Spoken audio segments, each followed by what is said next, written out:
Welcome to the SportsCapping.com podcast with free handicapping advice, odds insights, picks, and predictions to help you beat the sportsbook. And now your hosts, Jack Jones and Brandon Lee. This is your host, Jack Jones, with the SportsCapping.com free pick podcast. We're heading into Week 15 NFL and the opening weekend of the college football bowl games. Brandon Lee and I went 2-2 on our free picks last week. I went 1-1. Won my free pick on the Colts +5 outright, but lost my 6-point teaser on the Saints and Patriots thanks to the Miami Miracle. Brandon went 1-1. He lost his free pick on the Chiefs -6.5, but won his 6-point teaser on the Chiefs -0.5 and the Eagles +9.5. Brandon, welcome back to the podcast. And at least the Chiefs covered the teaser line for you to avoid the 0-2 there. Oh, man. It was a really good break for me and a really bad break for you when it came to the teasers. So either way, we probably would have went 2-2. I'm just glad I didn't have to have the 0-2 mark on my name, I guess. Yeah, for sure, man. I did have the Ravens last week. They did get those 2 fourth-down conversions there on that last touchdown drive. But they did get a strip sack there and had a chance to win it in regulation too for the teaser, but missed that field goal. So yeah, at least your team won and got the teaser line cover there for you. Yeah, for sure. I'll take that every time. All right, our free picks are 141, 82, and 9 over our last 42 football podcast. That spans the last 3 seasons on the gridiron. We're also 55, 28, and 3 this season. Dating back to Week 1 college football, that's 66% winners. College football is back this week, so that's exciting, and we're going to each have 2 free picks for Saturday's bowl games for you guys. We'll also have 2 NFL free picks and 2 teasers for you for Week 15 NFL. Let's just give listeners a winning week here, Brandon. Start us out with your college football free pick for Saturday. All right, I'm going to take the North Texas Mean Green +8 over the Utah State Aggies in the New Mexico Bowl on Saturday. I not only think North Texas is good enough to cover the spread here, I really like them to win this game outright. I think these are 2 very evenly matched teams, and there's just no reason for Utah State to be laying over a touchdown. North Texas reached the 9-win mark for the 2nd straight year and weren't far off from a perfect season. In their 3 losses, they blew a 21-6 lead They had a 21-6 lead in the first quarter of a 2-point loss at Louisiana Tech. They were up 28-0 and somehow lost 34-31 at Old Dominion, and had a 21-10 advantage at the half and a 29-21 loss at UAB. This team is, I think, a lot better than people think, and so many people were on the Utah State bandwagon and them covering every week that I think that's definitely playing in to the line, as well as, the Mountain West is typically viewed as a stronger conference than Conference USA. However, when it comes to bowl games, I think it all comes down to which team wants it more, and I definitely give the motivation edge to North Texas in this one. They got a chance to do something here that no other team has done in North Texas in roughly 70 years. That's win 10 games in a single season. Not to mention, they're still looking for that first bowl win under head coach Scott Luttrell. Speaking of Luttrell, he turned down an offer to be the head coach at Kansas State. I think that's a big positive for this team. I think it shows how much he believes in the players, and they're going to return the favor with a big effort in this game. As for Utah State, I think there's a lot of factors working against them. They watched their head coach, Matt Wells, leave to take the job at Texas Tech.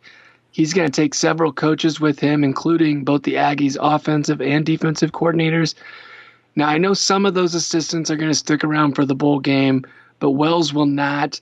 And I just think there's just a lot more distractions with, guys handling different responsibilities and all that it makes it really hard for a team to prepare like they need to for a bowl game. And then you add in the fact that Utah State probably couldn't have ended the season on a much worse note than what they did. Their only loss in Mountain West play came in the very final game of the season against Boise State. That 33-24 loss to the Broncos knocked them out of the Mountain West title game, which is what this team had their ultimate goal set on. So, more times than not, a team who suffers a devastating loss whether it be the regular season finale or even the conference title game for them, they have a really tough time showing up in a bowl game because it often, not only just puts a damper on everything, but it more times than not takes them from going to a much bigger bowl game. And I don't know how much, better Utah State could have done, but I just think that combined with Wells leaving, and the excitement maybe looking to Gary Anderson, there's just not a lot of focus on this game for this team. And another thing here for me is I really like North Texas quarterback Mason Fine. I think he's one of the best kept secrets in the country. He completed 65% of his 457 attempts for just over 3,700 yards with 27 touchdowns to mere 5 interceptions. And, this is after he threw for over 4,000 yards with a 31-15 touchdown interception ratio as a sophomore. He's got a chance here to, hit that 4,000 mark again. And the thing is, it's just not Fine. He's not, the only reason this team is so good. They got a running back, DeAndre Torrey. He's just under 1,000 yards. He's scored 14 touchdowns and averaging almost 6 yards per carry. Rico Bussey Jr. has hauled in 68 passes for over 1,000 yards and 12 scores. Jalen Guyton has 50 receptions for over 700 yards. And Jalen Darden has 46 catches for over 500 yards. I just think there's a lot of playmakers on the offensive side for North Texas. And, there's just too much value here to pass up with them getting over a touchdown. Give me the Mean Green in this one. Yeah, man. One thing that really stood out to me looking into this game is that North Texas is the only team in the country that has outgained every opponent they've faced this season. Even Alabama was outgained by Georgia in the SEC championship. So they're outgaining teams by 113 yards per game on the season. That's a sign of a good team. And what makes this team so much better than last year, I think, is that their defense is so improved. They only give up just over 21 points a game, 360 yards per game on defense. And they were a bad defensive team last year. So that has been a big reason for the fact that they have a chance to win 10 games here for the first time, and like you said, in a very long time. And I like fading teams that lost their head coach prior to the bowl game. With Matt Wells gone to Texas Tech, I do question their motivation. North Texas is happy to be here. Utah State may not be. So, I'm just... for them to have to get up to try to face North Texas after facing Boise, I'm just not seeing it. So I'm with you here on North Texas. Yeah, and I think you bring up a good point. I think it's that much more harder for a team like Utah State that's dealing with not only a head coaching change, but losing such a big game in the year, is the fact that they're playing in what most people consider a meaningless bowl game. Not many people really pay attention until we get closer to New Year's. So, and then you got a team that you're projected to beat by 7 points. I think if they were an underdog against a Power 5 team, we might get a different effort from Utah State. But I think it's going to be, like you said, really tough for them to get up here. Yeah, and they're playing in the New Mexico Bowl. It's a place where they go to every other season, so it's like not a very far trip for the fans. It's hard to get excited. It's just hard to get it. Yeah, it's hard to get excited. It's not a new experience for them. So, I'm with you on that one, man. I'm gonna go with Middle Tennessee plus 6.5 over Appalachian State in the New Orleans Bowl. Appalachian State head coach Scott Satterfield has moved on to Louisville. This trend fits your pick too. I was just gonna save it for my pick just because didn't want to use it twice. But teams in December bowl games whose coaches either were fired or left the school to coach elsewhere last year went 1-5 against the spread. So I don't think Appalachian State's going to be focused here with Satterfield gone. They've already accomplished all they wanted to by winning the Sun Belt, winning 10 games this season. Meanwhile, Middle Tennessee has a sour taste in its mouth from a 2-point loss to UAB in the Conference USA Championship game. It's been a good team off a loss, 11-3 against the spread the last 14 games off a loss. And I really have no doubt the Blue Raiders want to be here. This is their last opportunity for head coach Rick Stockstill and son Brent Stockstill to go to battle together. Stockstill is a redshirt senior quarterback who will be playing in his final game. He's the leader of this team, and he'll have his guys ready to go. He's completing 70.4% of his passes with a 28-8 touchdown to interception ratio on the season. Middle Tennessee comes in playing very well too. They've gone 5-1 against the spread their last 6 games. They've outgained each of their last 5 opponents by an average of 145 yards per game. That's really impressive when you consider that they've played UAB twice, the Conference USA champion, and Kentucky on the road during that stretch. And it's a Middle Tennessee team that played a much tougher schedule than Appalachian State. The Blue Raiders played 3 SEC bowl teams this year, Vanderbilt, Georgia, and Kentucky, out of conference. The Mountaineers played the 132nd ranked schedule in the country this season. They've played such a weak slate since their loss to Penn State in the opener. And I just think I'm getting the more motivated team here, arguably the better team playing great football down the stretch as nearly a touchdown underdog. So I'm going to take the points here. Yeah, I agree 100% here. This was one that I, thought hard about giving out on the podcast. I think a lot of people they remember the Penn State game and how close Appalachian State went to winning that. Then they see that they went on to win the Sun Belt. They're facing an 8-5 team, Middle Tennessee, that I don't think a lot of people are familiar with. So to them, this looks like a pretty easy win for Appalachian State. But I definitely don't see that way. This is another team that I think is a lot better than people think. That you mentioned they had 3 road losses to SEC teams, which, there's not many teams that aren't going to have that in a group of 5. But then their 2 other losses, both were, I think by a combined 5 points. And then, you factor in the head coaching loss. Satterfield had got this team to go 3-0 in the 3 bowl games he had coached. So, and I think there's a little bit of art to getting a team ready to play for bowl games, and he, had something figured out, and now it's just a whole new scenario for this team going into a bowl game. And I also think it definitely works against them that they don't know who their head coach is going to be. So every day, players are looking, see, do we, who's it going to be? You got to have some guys on the team probably thinking about transferring. And, and I like North Texas, I love teams in bowl games that have a really experienced and talented quarterback. And Middle Tennessee definitely has that in Brent Stockstill. He came into this season already the all-time leading passer in school history. So he's completing 71% of his passes. I mean, this kid's the real deal. I can imagine he might even be a late-round draft pick in the NFL. So no question this team is going to play their hearts out for his final game at the school. So another team I think that is a dog for that shouldn't be and has a really good shot at winning outright. Don't be afraid to moneyline parlay those 2 together. Just see what happens. That'd be a nice little payout for you guys. Just a little guy, nothing crazy. Stockstill's like a 24-year-old man. He's been around forever. He has, but I mean, you can't deny the numbers, and teams that just aren't with Appalachian State, I just have a really tough time seeing them show up. So he could have a really good game here. Yeah, we're definitely backing 2 good quarterbacks in these games. So that always makes you feel better about it for sure. Let's move on to the NFL. Give the listeners a couple of NFL winners. What's yours? Yeah, I'm going to take the Indianapolis Colts minus 2.5 at home against the Dallas Cowboys. I know I was skeptical of your pick of the Colts last week, and they ended up definitely being the right side.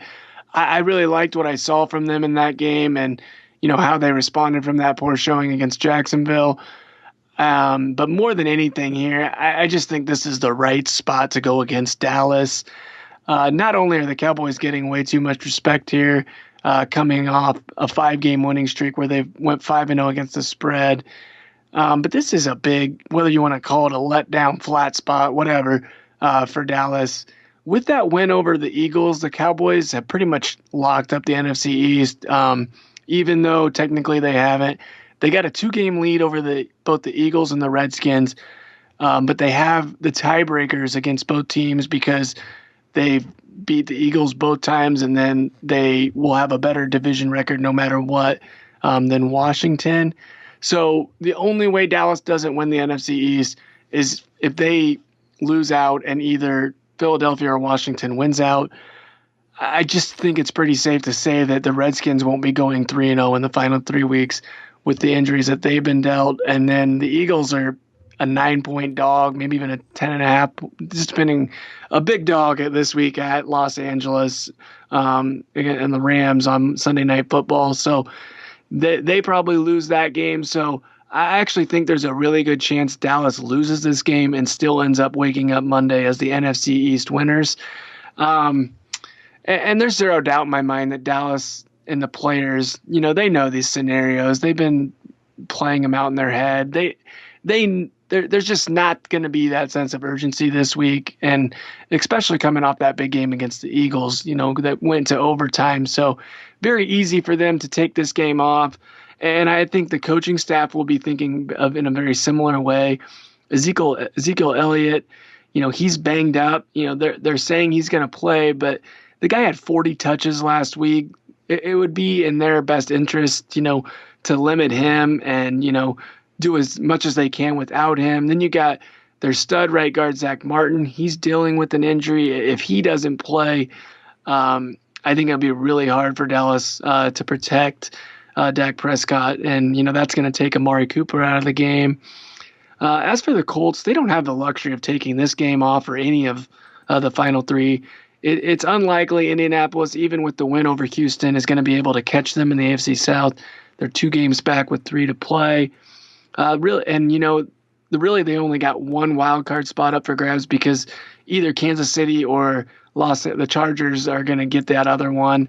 So, and there's 4 teams at 7 and 6, and a couple others that are still, within striking distance. So it's pretty much win out for Indianapolis to make the playoffs. So we're going to get a max effort here.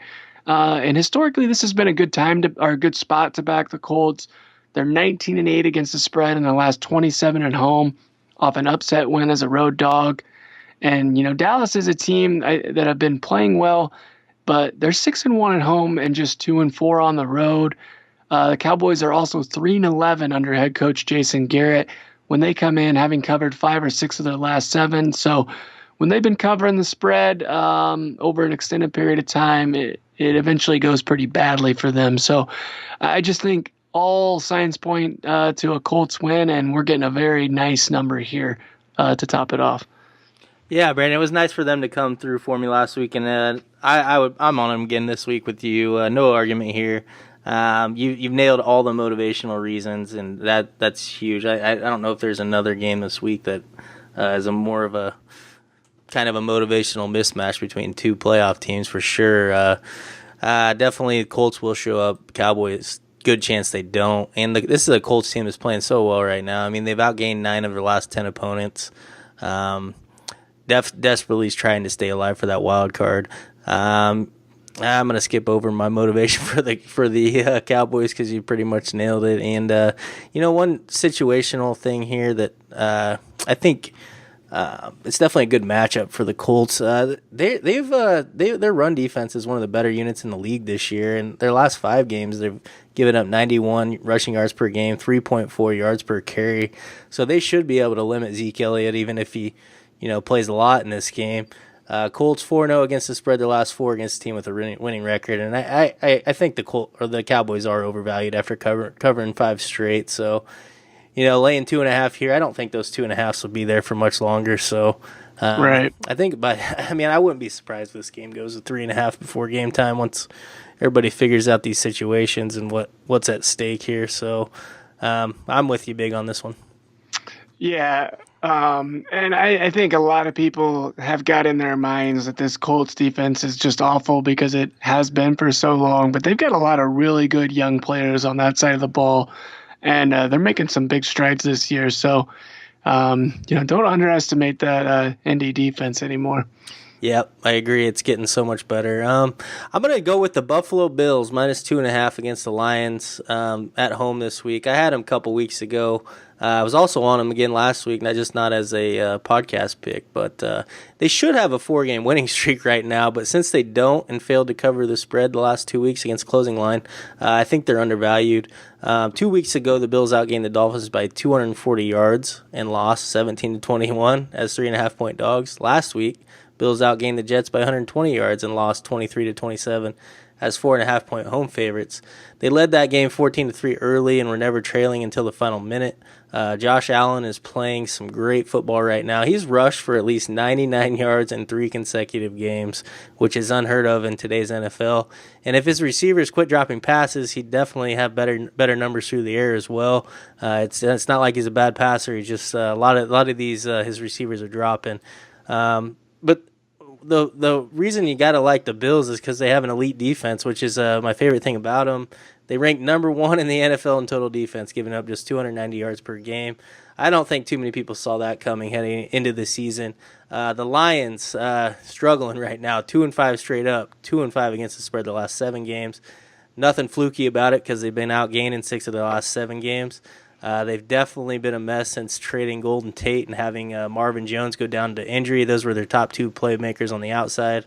Matthew Stafford really looks lost. The score shows last week the Lions won 17-3 at Arizona, but that team definitely was not a 17-3 game. They're outgaining that game. They managed just 218 total yards against Arizona. They had 96 passing yards on 23 attempts. That's how far Stafford's fallen right now. This is an offense that's been dreadful in recent weeks, and I don't think it'll get any easier against the league's top defense. Detroit is also a dome team. Won't enjoy the cold weather late in the year in Buffalo either. Lions 4-14 against the spread their last 18 following a double-digit road win. Give me the Bills here laying less than a field goal.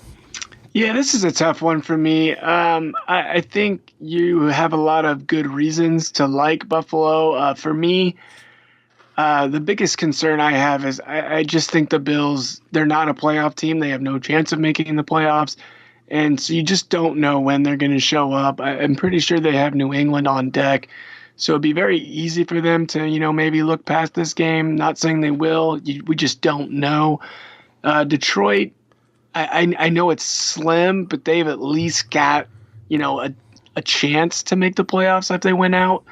It would going to take a lot to go right, but they still are alive. So that scares me. I think this.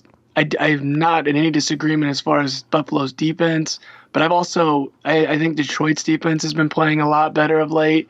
For me, I just think it's going to be a really low-scoring game that could go either way. So, tough one for me to call. I'm probably not going to be on either side here, so I'll just root you in on Buffalo. All right, thanks, man. Yeah, I've just watch the Bills pretty closely, and they do show up every week. So if they did come out flat, it would definitely be a surprise to me. But yeah, I can see your concern there with the Patriots on deck and coming off a division game too. But young team, I just think we saw last week, man. Every team pretty much showed up that a lot of people have been counting out. Like the Raiders for sure, and some other teams. So it's tough to judge that. And I think it's easier for teams like Buffalo that, they just use a draft pick on a quarterback. So there's not that like, hey, we should suck so we get a better quarterback type of mentality. So there's a little more incentive to build something for them to be better the next year. So yeah, for sure. With that's definitely a case when a team has a bad quarterback, Jacksonville, yep, for sure. If there's a team that's quit, it's definitely Jacksonville. For sure, yeah. All right. Too much talent on that team for them to be that bad. No doubt, man. Defense still is pretty good, but just can't do anything on offense. Yeah. Although they didn't want to tackle Derrick Henry last week, I'll tell you that much. I've never. I have him on my fantasy team, and he literally won. Got me to the semifinals. So I'm sure he won. Anybody who actually started him, he would have won their league for him last week. That's impressive. You actually started him too. That's how yeah. It's amazing that I'm even in the semifinals, but we won't get into that. So. Yeah, let's stick to the point spreads. All right, let's give the listeners a couple NFL teaser winners. What's your favorite teaser this week, Brandon? Yeah, I'm going to do a 3-team 10-point teaser. I'm going to take the New York Giants from -2.5 up to +7.5. They're at home against the Titans. I cashed in one of my Game of the Year plays on the Giants last week. I really like how this team is finishing the year. Even though they're out of the playoff hunt, they have definitely not quit. And I actually like them to win the game outright, but, easily see them keeping it within a touchdown. Then next one, I'm going to take the Patriots from -2 up to +8. I love New England off the loss, especially this time of year, and especially a loss the way that one went down. So, and I think Belichick and Brady have kind of had Roethlisberger and Tomlin's number over the years. So, really hard for me to see New England losing that game, and especially losing by more than a touchdown. And then lastly, I'm going to do I think the probably most obvious 10-point teaser out there, and that's going to take the Rams. I got them in 10.5 down to -0.5. It doesn't matter whether it's where you get them. I think some places they're -9. I've seen a -11, -10. So they're all over the board. Either way, as long as you can get them under a field goal, they're a great tease this week. Yeah, Carson Wentz, they're worried he might not play, so I think that's why that one's going up. And, I got no problem with these. I think they all cover the teaser line for you. And if I was going to do a 10-point teaser this week, I'd actually do all these -2.5 home favorites and tease them up. The two that we had in our free picks. I did definitely consider both of those, yeah. Yeah, Bills and Colts and Giants. I think if you get them all to +7.5 at home, that's a great 10-pointer. But I really like a 6-pointer. I'm going to use a 6-pointer this week. I'm going to go with the Vikings -1 and the Ravens -2. Vikings host the Dolphins. Ravens host the Bucks. Vikings still control their own destiny to make the playoffs, and it's a big bounce-back spot here for them at home off 2 straight road losses. Ravens fighting with the Steelers for the AFC North title. Bucks are done for. Ravens have no problem, I think, winning this game by at least a field goal.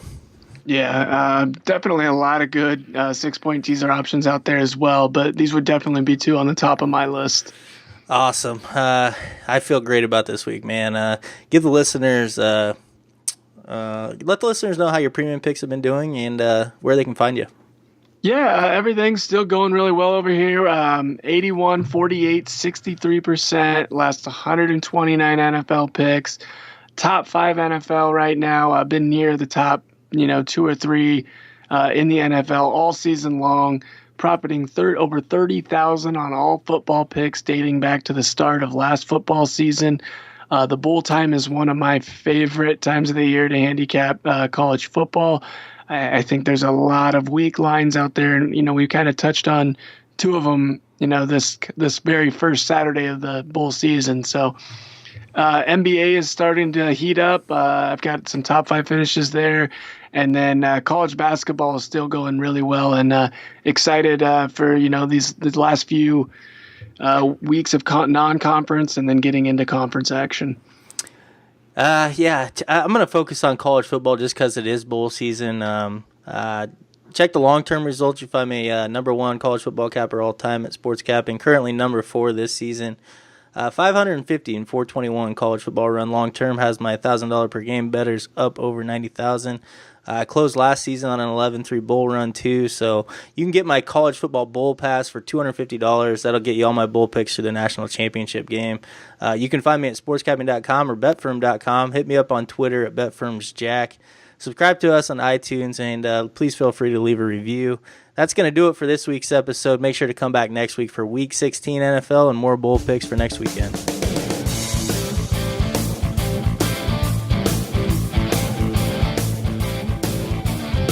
Thanks for listening to the SportsCapping.com podcast. For more free picks and predictions, be sure to visit us at SportsCapping.com.